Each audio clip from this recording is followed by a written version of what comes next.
To the outside world, Toni Khumalo seemed to have it all: a successful legal career, international connections, and a life that stretched from Joburg to New York to London to Monrovia in Liberia. But after she was found unconscious in her home and later died in hospital, disturbing allegations began to surface: claims of domestic abuse, photographs of injuries, messages sent to friends years prior to her death, and eventually criminal charges. This is the story of Toni Khumalo. Let's get into it. Ntomkayise Innocentia Khumalo was a South African lawyer and businesswoman from Joburg. At the time of her death, she was believed to be in her mid-40s, although her real age is not known publicly. She publicly went by the name Toni Khumalo, and we know that she had an adult daughter who is currently 24 years old. When she died in Liberia in March 2026, newspapers across Liberia and South Africa rushed to break the story and wanted to tell who was this woman and how she had died. However, there was one problem with the stories that were flying by. In a case of a mistaken identity, article after article described Toni as a Democratic Alliance Member of Parliament, a woman who had served in the Johannesburg's mayoral committee before eventually taking a seat in South Africa's National Assembly. But as journalists began comparing official records and professional histories, it became increasingly difficult to verify such claims. The political career that was being attributed to Toni appeared to belong to a completely different woman. A woman named Ntombi Valentia Khumalo is the one that has been or currently remains a member of parliament for the DA. So one of them is Ntombi Valentia Khumalo, the other is Ntomkayise Innocentia Khumalo, who is the woman we are talking about in this story. So I just want to clear that out so that there is no confusion. But when the story broke out, even respectable publications, including Bona Magazine Online, ran with the mixed-up story in order to be the first ones to break the news, forsaking the need to verify or fact-check, which is really just unfortunate. However, before there were international police investigations and headlines and court appearances, Toni had spent years of her life building a career for herself. She had established her own law firm, operating under names that include NK Attorneys and Toni Khumalo Attorneys Incorporated. For many lawyers, opening a firm is like a destination. However, for Toni, she wanted to make her mark and keep expanding, keep, improving and starting different types of businesses. Despite having an illustrious career in law, Toni was also a model and had her own fashion brand, Toni by Toni Khumalo. From her modeling career, Toni had appeared in catalog adverts of magazines and even had her face on MTN SIM cards at some point. Liberia entered Toni's life in 2019 when she met a man who would later become her husband, 73-year-old Samuel Jackson, who sometimes goes by Samuel P. Jackson, a Liberian economist, author, and political commentator, and the two of them started a relationship. Samuel had spent many years working in the United States of America and later returned to Liberia. This was before he met Toni. He and Toni met in 2019, and by 2021, they were married and settled in Liberia together. However, prior to that relationship, Toni had been linked to Israeli business magnate and billionaire Gilad Shabtai. According to her friend who posted about her life on Facebook, Toni was not money hungry. She had left that relationship with the Israeli billionaire in order to be with Samuel, whom the friend says was by no means a billionaire. One thing about Toni, though, is that she enjoyed the finer things in life. She lived life to the fullest. Her Instagram reveals that she was a jet setter, traveling to many different cities in different parts of the world, including New York, London, Las Vegas. And while many looked at her lifestyle online, particularly after her death, and wanted to brand her as a gold digger, Samuel has defended her, reminding people that his wife had been an educated businesswoman before she met him and was not money hungry. As the years passed, Toni appeared to be investing more and more of her future in Liberia. One of the clearest examples of that is through a business called Toni's Ride, a transport service that was launched in Liberia in early 2026, just before Toni died. This was a cab transportation service which people could call to get a ride. So Uber is currently not available in Monrovia, so getting around can be difficult. And therefore, Toni understood the market and was trying to fill this gap. She had bought cars, had done the branding, and people were able to call and request a cab. In March 2026, a medical emergency inside a home in Monrovia would trigger a chain of events that would eventually draw police investigators, family members, journalists, and entire populations into a story that remains controversial to this day. Almost from the very beginning, people struggle to understand and agree on what actually happened. But according to publicly available records, Toni was found unconscious inside the home she shared with her husband, Samuel P. Jackson, in Sincor, a suburb of Monrovia in Liberia. The situation was immediately serious. She was rushed to the hospital for medical treatment and later transferred to another hospital. Doctors fought to save her life.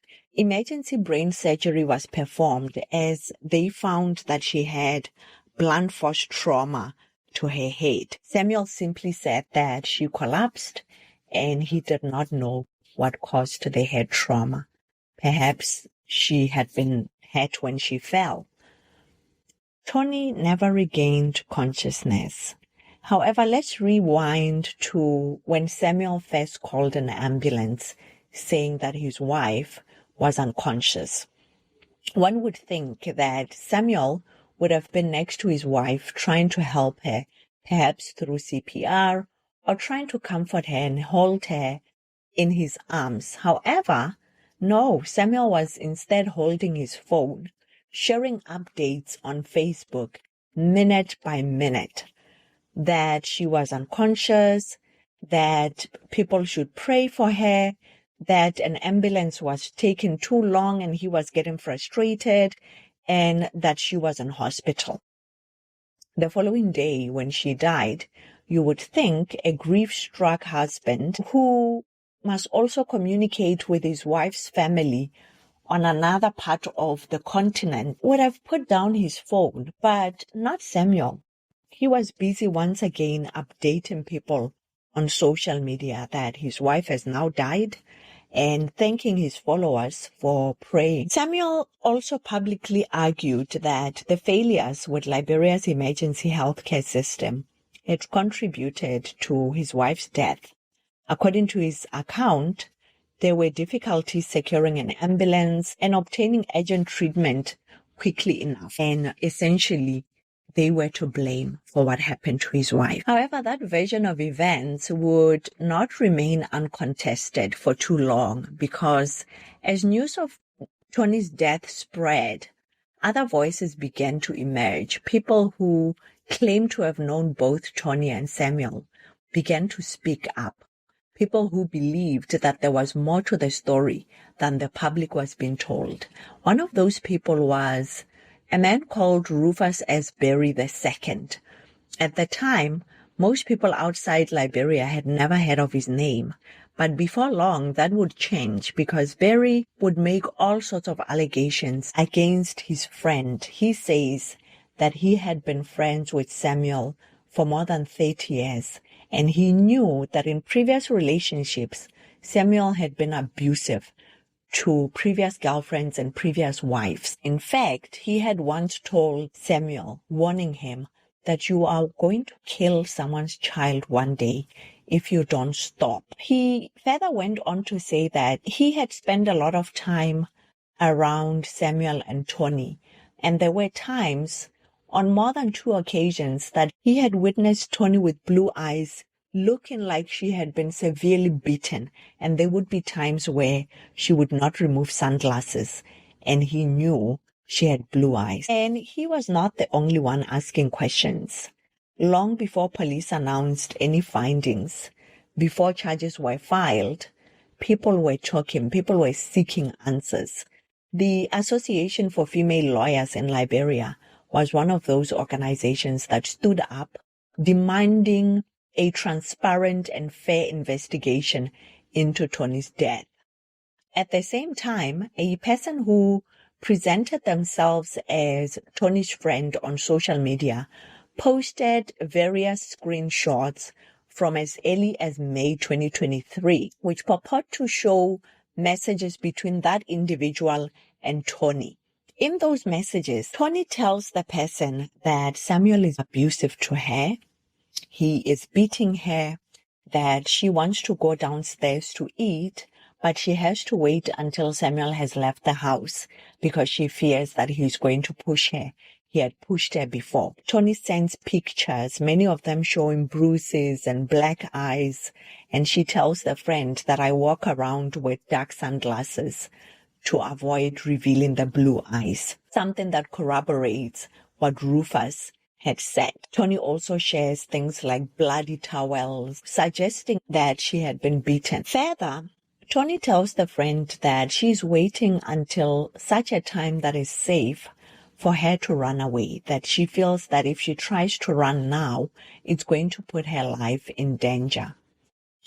In addition, Tony also tells the friend that although Samuel had told her that he had been married twice before marrying her, which made her his third wife, she had just found out that he had been married 3 times before, which makes her his 4th wife. Lastly, Tony also shared a screenshot with the same friend, a screenshot that she had taken from a message shared by Samuel, in which Samuel tells his friends and family members that Tony was a drunk who mooched off her sister in South Africa and lived in a flat that was owned by gangsters before he took her to Liberia and married her.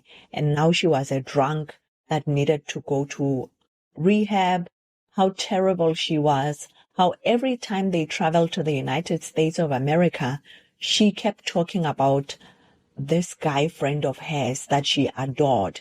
It appears from that message that Samuel may have been jealous of the relationship that Tony had with a friend in Atlanta in the United States. At the same time that Tony was sharing these messages with friends, she continued to post on Instagram, sharing with her followers glimpses into her life that seemed glamorous, international concerts, horse riding on the beach, and many international travels. But by July 2024, almost 2 years before her death, Tony stopped posting on Instagram, perhaps tired of sharing a life she knew was not completely true. However, between sharing those photos with her friend in May 2023 and detailing the alleged abuse, it's not clear why Tony had not left between May 2023 and March 2026 when she eventually died. But, as they say many times, it's easy to think that someone should have left a relationship when you are not the one in an abusive relationship. If you care about this type of storytelling, telling the stories of victims who are not here to tell their own stories in a manner that is respectful, dignified, and well-researched, please like this video. That is helpful to the channel. In addition, if you're not yet a subscriber, please consider subscribing to the channel. While Samuel was busy posting his messages thanking his followers and telling them that Tony had died, in South Africa, Tony's mother was pleading with South Africans through a video posted on Facebook to help with funds to repatriate the body of her daughter back to South Africa for a burial. But at that stage, police were already working behind the scenes. The house where Tony had been found was being examined. Witnesses and their house staff were being interviewed. Evidence was being collected. And piece by piece, the timeline was put together. An autopsy was also performed, which revealed that Tony had bruises on her chest and many different parts of her body, as well as the injury that caused her death, the blunt force trauma at the back of her head. The chest bruising, coupled with head injuries, led medical examiners to conclude that Tony must have been pushed with great force, perhaps having been pushed down a staircase. Samuel was initially treated as a person of interest before he was later now considered a suspect and his travel documents taken by police. On the 2nd of April, 2026, about 3 weeks after Tony's death, the police announced that Samuel P. Jackson would face criminal charges including manslaughter, negligent homicide, aggravated assault, and reckless endangerment. The police also indicated that according to evidence that had been collected, Tony had been assaulted days earlier, and Samuel kept her locked up in a room in the house. Remember, they interviewed house staff. He had locked her up in a room in the house, not calling an ambulance until he realized days later that if he doesn't call an ambulance, she will die. Following the filing of charges, Samuel was remanded in custody at the Monrovia Central Prison, and that development marked one of the most dramatic moments in the case so far. But it did not last long, as on the 6th of April, 2026, the court ordered Jackson's release on a $20,000 bail. However, that decision did not mean that the charges were dropped or that he was being acquitted. It just meant that he's going to be investigated and a trial date would be set, and he likely will still go through a trial. Once released, Samuel spoke to the media and of course took to his social media to declare his innocence, and his family was in support of him, arguing that he did not kill Tony. According to the family, there were years of medical incidents that investigators were ignoring. In a series of public statements, family representatives outlined what they described as a history of medical emergencies and health complications, which they said stretched over several years. They said Tony had fallen many times before, and it's not surprising that she fell and ended up dying. One of the incidents they referenced, they say occurred in Monrovia in 2023.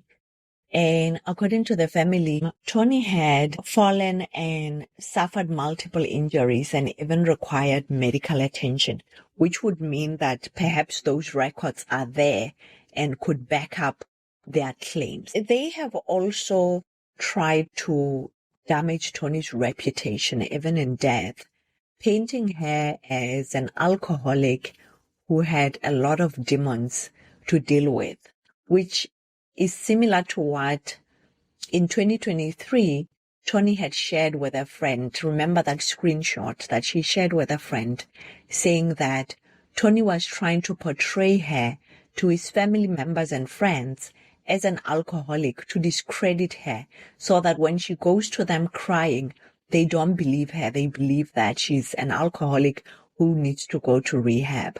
So it's not surprising then that the family would come out to make these allegations against Tony. On Samuel's side, as soon as he arrived home from prison, he was busy on social media, posting about his innocence. He even turned his Facebook profile from private to public. You have to remember that in Liberia, Samuel P. Jackson is a public figure. He's a celebrity and people are invested in the story. So, one would think he would want to keep his Facebook profile private to avoid glaring eye and people wanting to see what's going on with his life. But instead, he took it from private to public. And he says he did so that he can clear his name and that people can see that he did not kill his wife. And he would spend many, many, many days to months posting. He still continues to post to this day about his innocence, from posting multiple pictures of him and his wife, of their anniversaries, posting the daughter, to even writing status updates, wishing Tony's mother a happy birthday. The same Tony's mother that is pleading on Facebook for her daughter's remains to be returned to her in South Africa. As of now, Samuel remains out on bail and the trial date has not yet been announced. Tony's body remains in a government mortuary and it's not clear when or if it's going to be released to the family in South Africa. The autopsy was conducted and completed in March, but because the case is still ongoing, the body remains in a mortuary. Her family has not stopped demanding for the repatriation, while Samuel continues once again claiming that he's innocent and he did not kill his wife, and even defending her when people say she was a gold digger. So that is it for today's case. Let me know what your thoughts are about Samuel's behavior, about the entire relationship, and Tony's messages to friends, but also Samuel's behavior on social media, and what, in your opinion, that could mean. Is this an innocent man who is just desperate to reclaim his reputation, or is this a man who is guilty, trying to cover up his tracks by posting non-stop? Thank you so much for watching, and I hope to see you in the next video.